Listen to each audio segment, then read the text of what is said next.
हमारा एमसी यानी हमारा मेन कैरेक्टर मार्शल आर्ट्स की चोटी तक पहुंचना चाहता था। लेकिन उसे पहले से ही पता था कि ये वो जगह है जो चाहे जितना भी कोशिश कर ले वो कभी हासिल नहीं कर सकता। फिर भी वो अपने लक्ष्य को पाने के लिए बेताब था, और इस बेताबी की वजह से उसने एक ऐसी किंवदंती को फॉलो करने का फैसला किया जो पीढ़ियों से चली आ रही थी।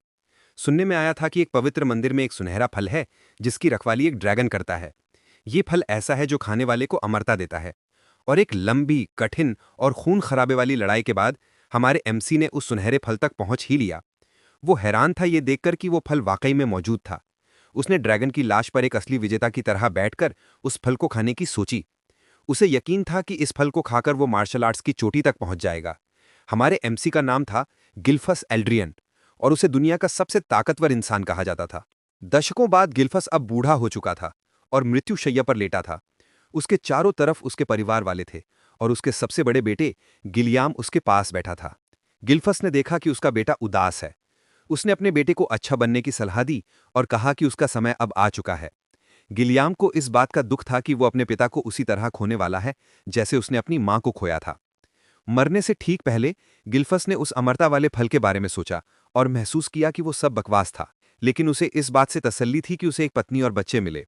उसने अपने बच्चों से कहा कि उसने एक अच्छी जिंदगी जी और उसे कोई पछतावा नहीं है। लेकिन दिल ही दिल में ये एकदम झूठ था। गिल्फस को इस बात का पछतावा था कि उसे मार्शल आर्ट्स की चोटी तक पहुंचने के लिए और समय नहीं मिला।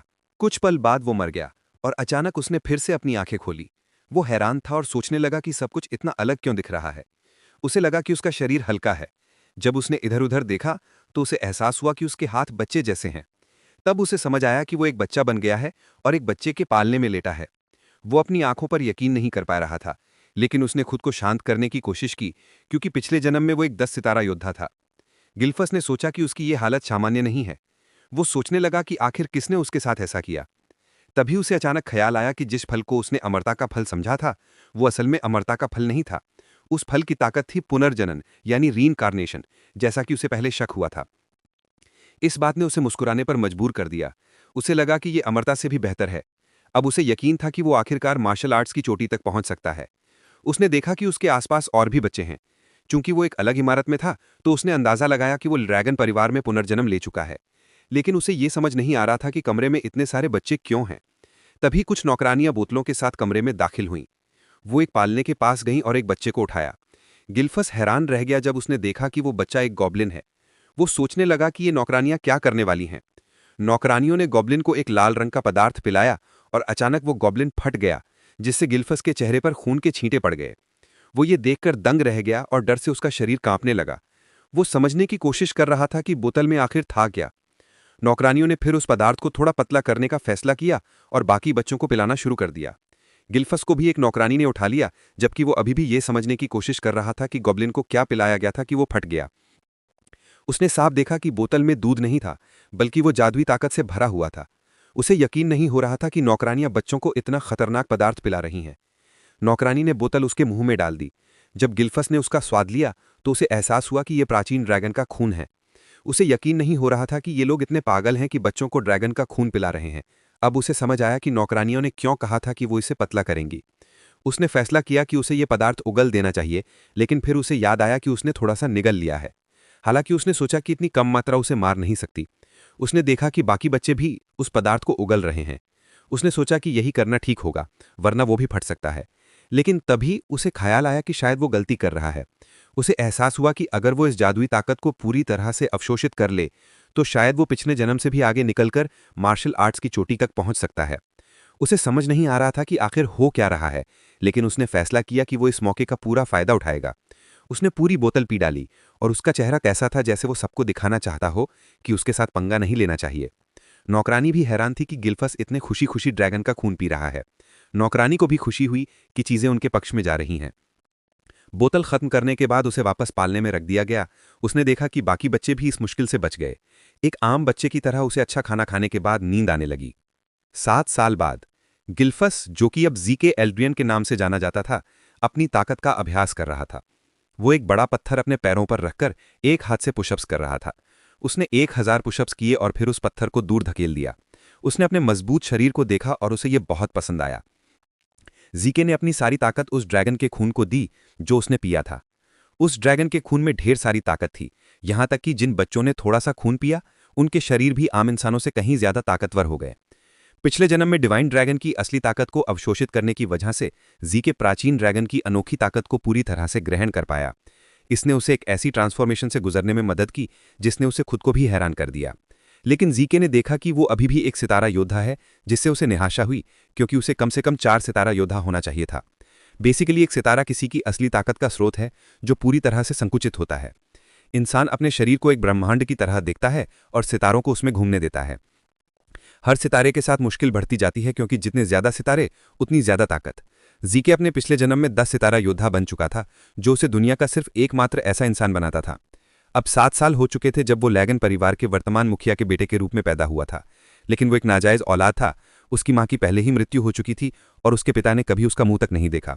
जीके को यकीन नहीं हो रहा था कि उसका बाप इतना निकम्मा है। दरअसल वो 1000 साल बाद पुनर्जन्म ले चुका था, जहां दुनिया अब एक ऐसी जगह बन चुकी थी जहां कमजोर लोग ताकतवरों के हाथों मर जाते हैं। यहाँ एक अजीब रस्म थी जिसे ड्रैगन ट्रायल कहा जाता था।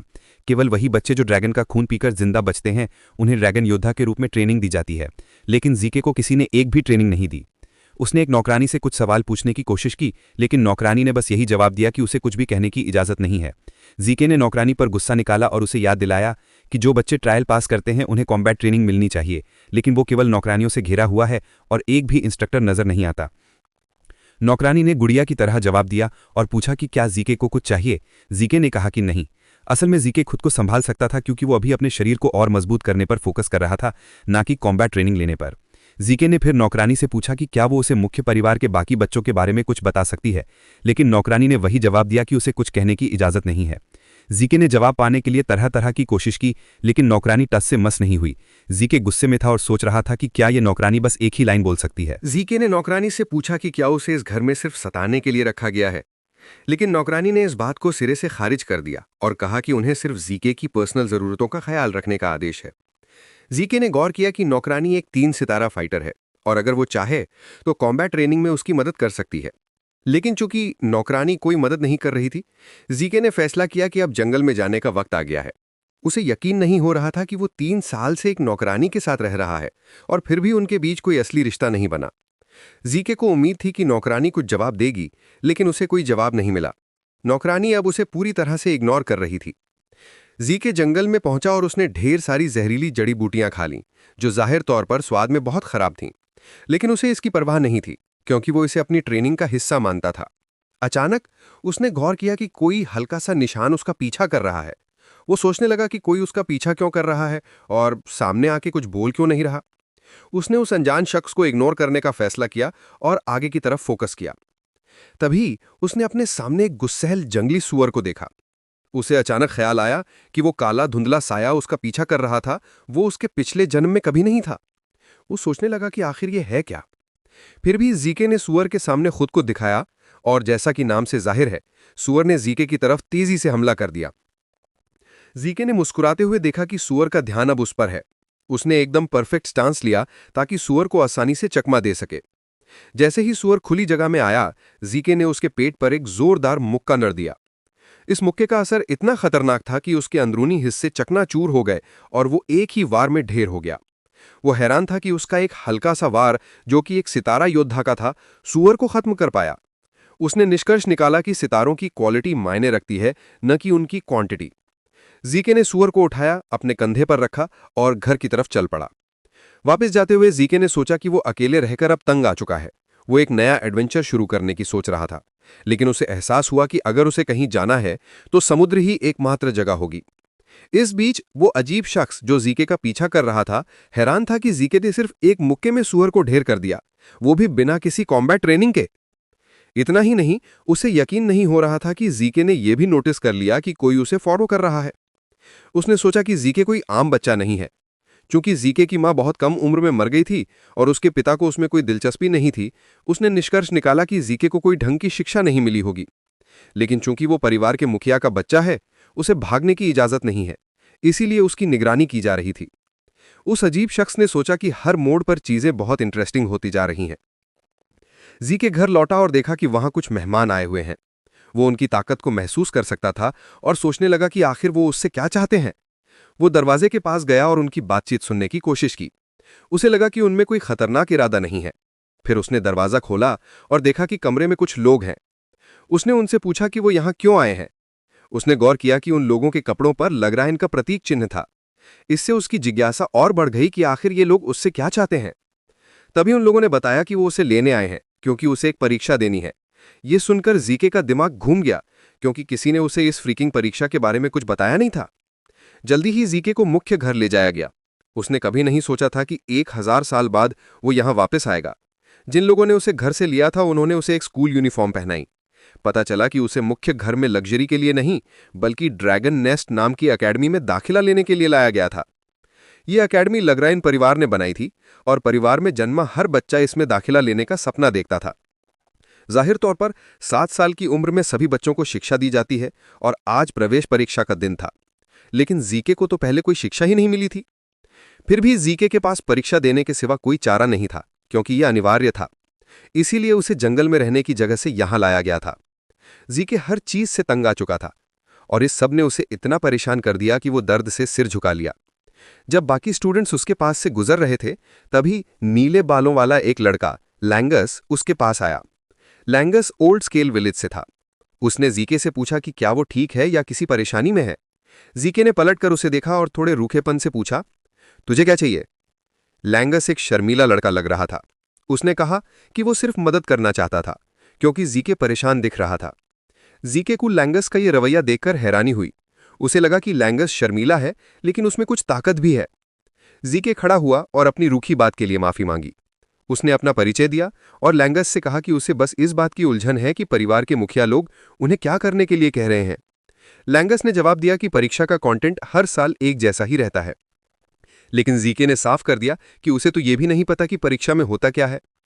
लैंगस हैरान रह गया जब उसे पता चला कि सामने वाला लड़का वाकई में परीक्षा के बारे में कुछ नहीं जानता। वो सोचने लगा कि क्या जीके इस परीक्षा का सामना कर पाएगा। फिर लैंगस ने जीके को समझाने का फैसला किया, लेकिन तभी पीछे से कुछ बदमाश लड़कों का एक ग्रुप आया जो लैंगस को रंट यानी कमजोर कहकर चिढ़ाने लगा। जीके को भी हैरानी हुई कि कोई लैंगस को रंट कह रहा है। उस ग्रुप का लीडर था रेटन, जो ओल्ड स्केल विलेज से ही था। रेटन ने लैंगस का मजाक उड़ाया और पूछा कि एक रंट जैसे लड़के को परीक्षा देने की क्या जरूरत है, जब वो घर जाके खेल सकता है। लैंगस को रेटन का ताना समझ नहीं आया। उसने जवाब दिया कि वो परीक्षा देने आया है।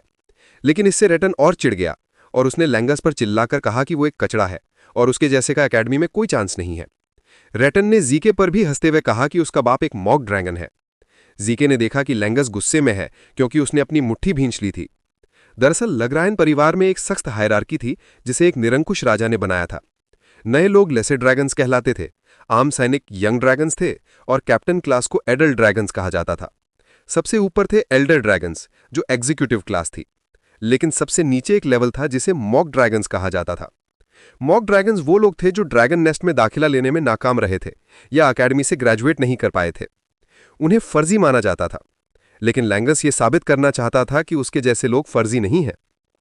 फिर जीके ने भी बातचीत में हिस्सा लिया और रेटन से पूछा कि उसे कैसे पता कि लैंगस कचड़ा है, जबकि उसने अभी तक परीक्षा दी ही नहीं है। रेटन को जीके का दखल देना हैरान कर गया। उसने पूछा कि जीके है कौन और क्या उसकी कोई प्रॉब्लम है। जीके ने कूल अंदाज में जवाब दिया कि वो बस जानना चाहता है कि रेटन को क्यों लगता है कि लैंगस के लिए अकेडमी में दाखिला लेना नामुमकिन है। रेटन ने कहा कि लैंगस जैसे लोग कमजोर होते हैं। जीके को यह सुनकर झटका लगा। उसने रेटन से साफ कहा कि लैंगस उससे और उसके कचरे के गैंग से कहीं ज्यादा ताकतवर है। यह सुनकर रेटन भड़क गया और उसने पूछा कि क्या जीके कह रहा है कि वो और उसका गैंग लैंगस से नीचे हैं। इससे पहले कि बात और बिगड़ती, एक परीक्षक वहां आया और स्टूडेंट्स को बताया कि प्रवेश परीक्षा शुरू होने वाली है। उसने सभी आवेदकों को रजिस्टर करने के बाद एक नंबर टैग लेने को कहा। रेटन ने जीके को गुस्से से घूरा, घृणा के साथ वादा करते हुए कि वो उसके चेहरे को याद रखेंगे। जीक आश्चर्यचकित हो जाता है कि रेटिन पहले से ही इतना गुस्से में है और वो सोचता है कि आजकल के युवा इतने शॉर्ट टेम्पर्ड क्यों हो गए हैं। लैंगस को सुनकर हैरानी होती है कि जीक ऐसा कह रहा है, क्योंकि वो सब एक ही उम्र के हैं। लैंगस फिर जोड़ता है कि कोई भी गुस्सा हो जाएगा अगर उसे वीक कहा जाए। जीक फिर पूछता है कि क्या एग्जाम मैंडेटरी है, लेकिन लैंगस बताता है कि अगर उसे लगता है कि उसके पास पार्टिसिपेट करने की एबिलिटी नहीं है तो वो फ्री टू विथड्रॉ हो सकता है। ये जीक के लिए सरप्राइज की बात है, लेकिन इससे लैंगस को और पक्का यकीन हो जाता है कि जीक को कुछ भी पता नहीं है। लैंगस फिर जीक को एडवाइस करता है कि वो विथड्रॉ हो जाए, क्योंकि एग्जामिनेशन के दौरान वो हर्ट हो सकता है। जीक लैंगस को बता देता है कि उसके पास विड्रॉ करने का कोई इंटेंशन नहीं है। लैंगस को सरप्राइज होता है देखकर कि जीक कितना कॉन्फिडेंट है, भले ही उसे एग्जाम के बारे में कोई आइडिया ना हो। जीक फिर सजेस्ट करता है कि वो चलें इससे पहले कि एग्जाम शुरू हो जाए। थोड़ी देर में सभी एप्लीकेंट्स गैदर हो जाते हैं। एग्जामिनर आगे खड़ा होकर उन्हें एग्जाम की डिटेल्स बताता है। वो उन्हें बता देता है कि उन्हें बस फ्रंट में रखे रॉक पर एक स्क्रैच छोड़ना है एग्जामिनेशन पास करने के लिए। हालांकि एग्जामिनर्स द्वारा प्रोवाइडेड वेपन्स के अलावा कोई वेपन्स अलाउड नहीं है। इसे इंटरेस्टिंग बनाने के लिए उन्हें बेयर हैंड्स का यूज करने की परमिशन है, जितना वो रॉक पर स्क्रैच बना सके। एग्जामिनर फिर रिवील करता है कि उनके पास हर एक को 3 अटेम्प्ट्स हैं, लेकिन जीक इसे कोई पर्टिकुलरली डिफिकल्ट एग्जामिनेशन नहीं मानता। लैंगस को यह सुनकर हॉरिफाइड हो जाता है और जीक सोचता है कि सरप्राइज क्या है, क्योंकि उन्हें बस रॉक पर एक स्क्रैच बनाना है। जीक को पहले से ही एक्सपेक्ट था कि कोई क्रेजी एग्जामिनेशन होगी, क्योंकि उन्होंने ड्रैगन ब्लड पीने का ट्रायल दिया था, लेकिन जो वो देख रहा है उसके साथ जीक हाईली डिसअपॉइंटेड है। एग्जामिनर फिर एग्जामिनेशन शुरू करने का ऑर्डर देता है। पहला एप्लीकेंट रॉक के पास जाता है और फुल माइट से इसे स्लैश करता है, लेकिन इससे उसकी स्वॉर्ड शैटर हो जाती है और एक लाउड बैंग होता है जो प्रेजेंट लोगों को ऑलमोस्ट डेफन कर देता है। भले ही उसने फुल स्ट्रेंथ लगाई हो, वो रॉक पर स्क्रैच भी ना छोड़ सका। लड़का पेन में ग्राउंड पर क्रैश हो जाता है और एग्जामिनर्स पूछते हैं कि क्या वो अपने रिमेनिंग 2 अटेम्प्ट्स यूज करने को विलिंग है, लेकिन वो इतने पेन में है कि वो कांट। वो इसे फोर्फिट डिक्लेयर करते हैं और उसे ले जाया जाता है। जीक फिर नोटिस करता है कि लैंगस वियर्डली एक्ट कर रहा है और वो सोचता है कि ऐसा क्यों है, क्योंकि एग्जाम इजी लग रहा है। जीक फिर लैंगस से रॉक के बारे में पूछता है। लैंगस रिवील करता है कि रॉक को रीजनरेशन स्टोन कहते हैं और ये किसी भी माइनर स्क्रैच को इंस्टेंटेनियसली रिपेयर कर सकता है। इसके अलावा अगर ब्रूट फोर्स से अटैक किया जाए तो ये डैमेज इंपैक्ट को 100 गुना रिफ्लेक्ट करने की एबिलिटी रखता है। जीक कंक्लूड करता है कि रॉक प्रिटी आउटरीजियस है। लैंगस फिर मेंशन करता है कि व्यक्ति के अंदर ईथर सोर्स पावर को प्रॉपर्ली सर्कुलेट किया जाए तो वाकई स्क्रैच छोड़ा जा सकता है। जो उसने अभी सुना उसके साथ जीक फिगर आउट करता है कि ये बेसिकली ईथर सोर्स पावर के प्रॉपर हैंडलिंग पर डिपेंड करता है, इंडिविजुअल्स मार्शल आर्ट स्किल से ज़्यादा। जीक पार्टिसिपेंट्स को एक ग्लैंस देता है और फिगर आउट करता है कि कंसिडरेबल नंबर ऑफ एप्लीकेंट्स ऐसे हैं जो एग्जाम पास कर सकें। वो नोटिस करता है कि रेटन और उसके गाइज भी स्ट्रॉन्ग इनफ हैं एग्जाम पास करने के लिए। जहां वो सिटिंग है वहां से वो सुन सकता है कि एप्लीकेंट्स एक के बाद एक फेल हो रहे हैं उनके आर्म्स टूटने से स्क्रैच छोड़ने की कोशिश में। थोड़ी देर में एग्जामिनर नंबर 315 को कॉल करता है जो जीक का नंबर है। लैंगस जीक के लिए फियर करता है और अर्ज करता है कि विड्रॉ हो जाए, लेकिन जीक उसे अश्योर करता है कि वो फाइन रहेगा। जीक स्टेप अप करता है और जैसे ही एग्जामिनर की नज़र उस पर पड़ती है वो इमेंस प्रेशर और ऑरा सेंस करता है जीक से आते हुए। जीक से वेपन का चॉइस पूछा जाता है और जीक रिप्लाई करता है कि कोई नीड नहीं है क्योंकि वो बेयर हैंड्स यूज करने वाला है। एग्जामिनर फिर पूछता है कि क्या वो रियली वेपन यूज नहीं करना चाहता और वो येस कहता है, मैन को अश्योर करते हुए कि उसके फिस्ट्स जॉब करने के लिए इनफ है। जब दूसरे स्टूडेंट्स ये सुनते हैं वो फन बनाना शुरू कर देते हैं, कहते हुए कि उसके फिस्ट से रॉक पर स्क्रैच लगाना इम्पॉसिबल है। लैंगस भी जीक पर बिलीव नहीं करता क्योंकि वो जेन्युइनली बिलीव करता है कि उसके आर्म्स और फिस्ट्स रिप्ड ऑफ हो सकते हैं। लैंगस खुद को ब्लेम करना शुरू कर देता है, कहते हुए कि उसे जीक को एग्जाम में पार्टिसिपेट करने से स्टॉप करने की कोशिश करनी चाहिए थी। क्योंकि जीक ने डिसाइड कर लिया है कि वो क्या चाहता है, एग्जामिनर उसे प्रोसीड करने को कहता है। जीक रॉक को चेकआउट करता है और एडमिट करता है कि ये किसी मिनरल से बना है जो उसने पहले नहीं देखा। वो कंक्लूड करता है कि ये 1000 साल बाद फॉर्म्ड कुछ है। वो रियलाइज करता है कि बहुत सारी चीज़ें ऐसी हैं जो उसे अभी पता नहीं है, लेकिन वो सबको फ्यूचर में शिफ्ट कर देता है। जीक खुद को पावर अप करता है, रॉक को पंच करने को रेडी। जनरेटेड पावर की अमाउंट से वो बिलीव करता है कि ये इनाफ होना चाहिए जो वो रॉक के साथ करना चाहता है। टेक्निक जो वो प्रेफर करता है उसे dragon slayer combat technique form कहते हैं। एक ब्राइट येलो ऑरा उसके बॉडी और आर्म के चारों ओर फॉर्म होती है जब वो अपना आर्म रॉक में स्मैश करता है। इससे रॉक का टॉप इम्पैक्ट पर शैटर हो जाता है। लाउड नॉइज छोड़ते हुए और डस्ट का क्लाउड, सब सरप्राइज हो जाते हैं। लेकिन जबकि सब अपनी आईज क्लोज कर रहे हैं, एग्जामिनर की आईज ओपन रहती हैं जैसे कोई बिग डील हो। जीक एक रिलीफ की साई लेता है, लेकिन नोटिस करता है कि टेक्निक उसके एज के लिए थोड़ी एडवांस्ड है। वो अपने आर्म चेक करता है देखने के लिए कि ब्लीडिंग हो रही है और यूनिफॉर्म भी रिप्ड है। रॉक ब्रेक करने के लिए खुद को प्रेस करने के बजाय जीक कंक्लूड करता है कि उसकी ट्रेनिंग इनफ नहीं है। दूसरे स्टूडेंट सोच में पड़ जाते हैं कि उसने ये कैसे किया। दूसरी तरफ रेटिन बस मैड है कि जीक रॉक स्मैश कर सका। लैंगस जॉ को ग्राउंड से पिक करने को छोड़ दिया जाता है क्योंकि जीक लास्ट पर्सन है जिसका उसे एग्जाम पास करने की एक्सपेक्ट थी। एग्जामिनर भी सोचता है कि जो उसने अभी वॉच किया वो इम्पॉसिबिलिटी है क्योंकि सिर्फ 4 स्टार रैंक या हायर वाला ही रीजनरेशन स्टोन शैटर कर सकता है। क्योंकि ज़ीक इलेजिटिमेट चाइल्ड है, एग्जामिनर वंडर करता है कि क्या उसने हाउस की पावर्स इनहेरिट की हैं। एग्जामिनर फिगर आउट करता है कि उसने वो मूव देखा है जो ज़ीक ने यूज़ किया कहीं और। ज़ीक फिर एग्जामिनर के पास वॉकअप करके पूछने के लिए कि एग्जाम में वो कैसे फेयर किया। एग्जामिनर उसे बता देता है कि वो पास्ट है और उसे ग्रीन सब्सटेंस वाली बॉटल दी जाती है। जूनियर एग्जामिनर से बॉटल के कंटेंट्स के बारे में पूछता है, लेकिन डूड बस हेटरेट से स्टेयर करता है उसे मूव अमे कहने के लिए। ज़ीक अज्यूम करता है कि बॉटल टेस्ट पास करने का रिवॉर्ड है। ज़ीक अपने न्यूली फाउंड फ्रेंड के पास रिटर्न करता है और लैंगस उसे प्रेस करता है कि वो कितना अमेजिंग था। ज़ीक फिर लैंगस से बॉटल के बारे में पूछता है और वो रिवील करता है कि ये एक हीलिंग पोशन है। ज़ीक को कंफ्यूजन होती है ये सुनकर, और लैंगस मेंशन करता है कि ये नॉर्मल ग्रेड हीलिंग पोशन है। वो इसे एक बार फिर चेकआउट करता है और रियलाइज करता है कि सब्सटेंस पॉइजनस नहीं लग रही है। वो वंडर करने लगता है कि क्या ये हीलिंग पोशन एक्चुअली एलेक्सर हो सकती है। अपरेंटली एलेक्सर एक पोशन है जो वेरी रेयर मटेरियल से मेड होती है और सीक्रेट रियल्म्स में ही ग्रो होने वाली हर्ब्स के साथ कंबाइंड। इसके अलावा डिवाइन और फैंटम बीस्ट्स के प्योर एलेक्सियर कोर्स ऐड किए जाते हैं।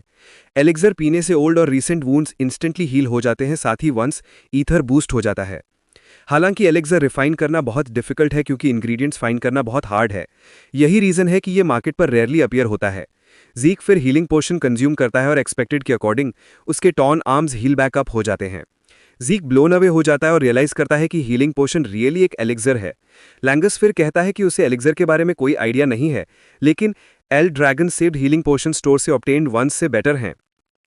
वो इसे नॉर्मल थिंग कंसिडर करता है, जबकि ज़ीक एंटायरली ब्लोन अवे है। उसकी सभी इंजरीज ठीक हो गई इंस्टेंटली। हाउएवर वो नोटिस करता है कि ईथर सर्ज जैसा कुछ नहीं होता जैसे एलेक्सर लेने पर होता है। लैंगस फिर ज़ीक से कहता है कि वो क्वाइट इंप्रेसिव है, लेकिन ज़ीक इस पर बिलीव नहीं करता। ज़ीक बॉटल को चेक करता है और रियलाइज करता है कि ये बेसिकली वही है जो ह्यूमन नॉलेज ने ओवर अ मिलेनियम से क्रिएट किया है। लैंगस फिर ज़ीक को रिमाइंड करता है कि वो प्रिटी स्ट्रांग है और ज़ीक रिप्लाई करता है कि वो स्ट्रॉन्गेस्ट बनने का एम रखता है। सो वो सरप्राइज नहीं है। रेटिन और उसके गैंग ऑफ बुलीज जल्द ही फॉरवर्ड आते हैं अपना टेस्ट देने के लिए और वे सभी पास कर जाते हैं। ज़ीक इससे सरप्राइज नहीं है क्योंकि वो ऑलरेडी जानता है कि वे पास होने वाले हैं। फाइनली एप्लीकेंट 414 को कॉल किया जाता है और ये लैंगस निकलता है। जैसे ही वो स्टेयर्स से नीचे उतरता है, ज़ीक नोटिस करता है कि लैंगस नर्वस है और वो उसे अर्ज करता है कि खुद को पुल टुगेदर करे, अश्योरिंग हिम कि वो फाइन होने वाला है। लैंगस बेसिकली टर्न अराउंड करता है और ज़ीक से कहता है कि बार को इतना हाई रेस करना बंद करे। जब लैंगस टेस्ट साइट पर पहुंचता है, वो एक स्वॉर्ड उठाता है, जिससे ज़ीक वंडर करता है कि डूड एक्चुअली कर क्या रहा है। लैंगस एक डीप ब्रेथ लेता है और अपना स्वॉर्ड स्ट्राइक रॉक पर लॉन्च करता है। हाउएवर वो स्क्रैच भी नहीं छोड़ पाता और प्रोसेस में गिर भी जाता है। एज यूजुअल एग्जामिनर उसे बताता है कि उसके पास 2 मोर ट्रायल्स हैं। लैंगस फिर फीट पर खड़ा होता है दोबारा ट्राई करने के लिए, लेकिन रिजल्ट सेम रहता है। वो ग्राउंड पर गिरकर टीयर्स में आ जाता है, वंडरिंग अगर वो फेल होने वाला है, जस्ट लाइक उसके बुलीज ने कहा था। जस्ट एज एक्सपेक्टेड, रेटिन और अदर्स ऑलरेडी लाफ कर रहे हैं उस पर, सेइंग कि हाफ ड्रैगन का चाइल्ड हमेशा हाफ ड्रैगन ही रहेगा। वे उसे गिव अप करने के लिए अर्ज करते हैं, जबकि ज़ीक को रिमाइंड करते हैं कि वो अर्लियर कह चुका है कि लैंगस जैसा वीक उनसे स्ट्रॉन्गर है। एग्जामिनर फिर लैंगस से कहता है कि उसके पास जस्ट 1 मोर ट्राई है। वे पूछते हैं कि क्या वो फिर ट्राई करना चाहता है और लैंगस स्टटर करने लगता है जैसे वो टोटल डार्कनेस में फॉल कर रहा हो। जस्ट देन ज़ीक की वॉइस डार्कनेस से अपीयर होती है,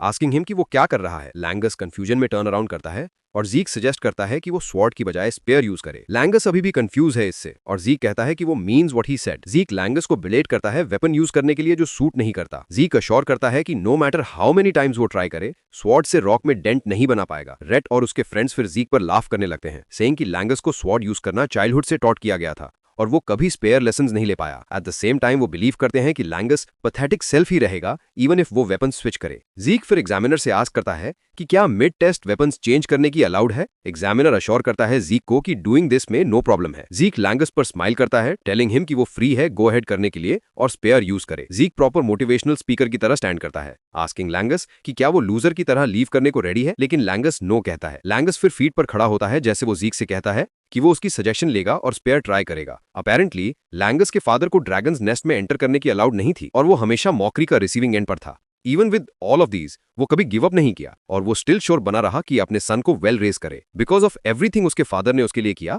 लैंगस विलिंग है प्रूव करने के लिए कि वो फेक नहीं है। वो रिमेंबर करता है ज़ीक का कहना कि स्वॉर्ड यूज करने पर no matter how many times same result मिलेगा। वो ज़ीक को लॉन्ग से नहीं जानता, लेकिन चूज कर रहा है बिलीव करने का। हाउएवर वो नहीं जानता कि स्पेयर कैसे यूज करे और ज़ीक सिर्फ कहता है कि स्ट्रेट थ्रस्ट करे। वो अर्ज करता है कि हार्ड थिंक मत करे और जस्ट डू इट। लैंगस जानता है कि फर्स्ट टाइम स्पेयर विल्डर के लिए इम्पॉसिबल है रीजनरेशन स्टोन हिट करके डैमेज करना, लेकिन वो नेवर श्योर होगा अगर ट्राई नहीं करेगा। इवन दो वो जस्ट ज़ीक से मेट है, वो चूजिंग है ट्रस्ट करने का सिंस ज़ीक उस पर बिलीव करता है, वो भी सेम करना चाहता है। लैंगस अपना स्टैंड्स लेता है और नोटिस करता है कि ईथर सोर्स एनर्जी उसके बॉडी से फ्लो कर रही है, एक्चुअली डिफरेंट है स्वॉर्ड होल्ड करने से। लैंगस स्टोन की तरफ रश करता है और हिट करता है, leaving a massive shock wave. रेटिन और उसके गैंग ऑफ बुलीज लाफ करने लगते हैं, सेइंग कि नो डिफरेंस था इवन दो लैंगस ने वेपन्स चेंज किया। However on a closer look we realise करते हैं कि लैंगस कर पाया। वे शॉक्ड होते हैं जब ये देखते हैं और इवन एग्जामिनर बिलीव नहीं कर पाता कि लैंगस एक्चुअली स्पीयर से स्टोन पियर्स कर पाया। जीक लैंगस पर प्राउड है और क्लैप करता है उसके लिए। लैंगस अपनी आइज पर बिलीव नहीं कर पाता जब एग्जामिनर बुक में रिकॉर्ड करता है कि वो टेस्ट पास कर चुका है। लैंगस फोर्स्ड है अगेन आस्क करने के लिए, कंफर्म करने के लिए, बट जीक बिहाइंड से हग करता है, अश्योरिंग हिम कि वो actually did it. With tears in his eyes and happiness वो जीक को हग करता है। रेटिन और उसके बॉयज बिलीव नहीं करना चाहते कि लैंगस एक्चुअली टेस्ट पास कर चुका है और वे ऑल बिलीव करते हैं कि ये स्ट्रोक ऑफ लक है। एग्जामिनर फिर टॉप ऑफ हिज वॉइस से स्क्रीम करता है, टेलिंग एप्लीकेंट्स की एग्जाम ओवर है और नेक्स्ट एंट्रेंस सेरेमनी है। जब जीक के सुनता है वो सरप्राइज्ड है, वो बिलीव नहीं कर पाता कि रॉक स्क्रैच करना ही ओनली टेस्ट है जो रिक्वायर किया जाएगा। लैंगस फिर जीक से कहता है कि परहैप्स अनदर एग्जाम हो आफ्टर एकेडमी एंटर करने के। जीक फिर लैंगस से आस्क करता है कि अब क्या करना है सिंस वे टेस्ट पास कर चुके हैं, और लैंगस रिवील करता है कि एल ड्रैगन के फैमिली के हेड्स शो अप करेंगे पार्टिसिपेंट्स को कॉन्ग्रेचुलेटरी वर्ड्स देने के लिए। Just then bunch of aura farming man distance में अपीयर होते हैं स्टूडेंट्स की तरफ वॉक करते हुए। अमंग देम एक डूड है जो जीक का अटेंशन कैच करता है और वो लैंगस से आस्क करता है कि ये ग्लूमी डूड कौन है। लैंगस बिलीव नहीं कर पाता कि जीक ने फैमिली हेड को ट्रैश टॉक किया। जीक होल्ड बैक नहीं करता जैसे वो फैमिली हेड को अगली डूड कहता है, लेकिन बिफोर वो एनीथिंग फर्दर कहे लैंगस उसके माउथ पर हैंड से कवर कर देता है। लैंगस बैक करता है जीक से क्वाइट रहने के लिए और एनीथिंग मत कहने के लिए, और इवन दो हार्ड है जीक डिसाइड करता है क्वाइट रखने का। जीक स्टेयर करता है मेन पर जो एल ड्रैगन्स के फोर्सेस कंसिडर्ड हैं। वो इंप्रेस्ड है क्योंकि कपल ऑफ डिसेंट डूड्स हैं सिंस वे मोस्टली 6 स्टार्स हैं। हाउएवर फैमिली का हेड बालसा एल ड्रैगन एक 8 स्टार वॉरियर है जो उसे बिग डील बनाता है। Back in his time world में जस्ट अ फ्यू 8 स्टार्स थे